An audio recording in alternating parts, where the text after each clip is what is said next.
તો મિત્રો આજે આપણે આવી ગયા છીએ બીજા ખેતરમાં અને ખેતર કરતાં આમાં સારો ખડ છે અને બધી ગાયો ખાય હેરી. હવે આવી ગયા છે ચેતનભાઈ, તમે જોઈ શકો છો. પેલા પાછલા પગે લુકાતો હતો, બીમાર થઈ ગયો હતો.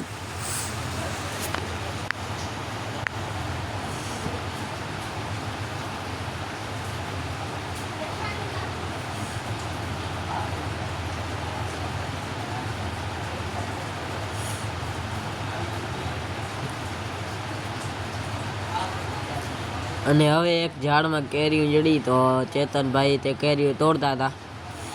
પપૈયા જેવડી કેરીઓ હતી એમાં મોટી મોટી, અને કેરી તોડીને ગયા અને ઘરે આવ્યા તો થઈ ગયો વરસાદ ચાલુ. અને પછી મિત્રો આપણી ગયો હવે લઈ જવાનો સમય થઈ ગયો છે, કારણ કે વરસાદ આવ્યો તો ખડનો બગાડ.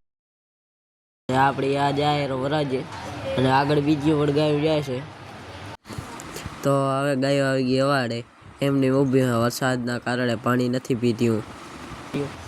અને રવાની થઈ ગયો હવે ખેતરમાં જવા હાટું.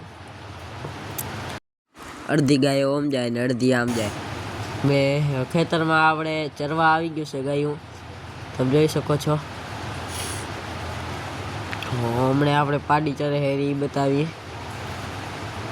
આ રહી પાડી, જો ધરાઈને ઊભી હો. આ છે પ્રેમવતી, જે હમણાં ટૂંક જ સમયમાં વિયાવાની છે, તમે જોઈ શકો છો. આ પરમ આજ બીમાર થઈ ગયો હતો અને હવે સારો થઈ ગયો છે અને ચરવા મંડી ગયો છે.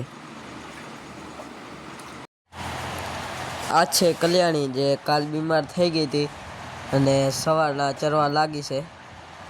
તો જય માતાજી.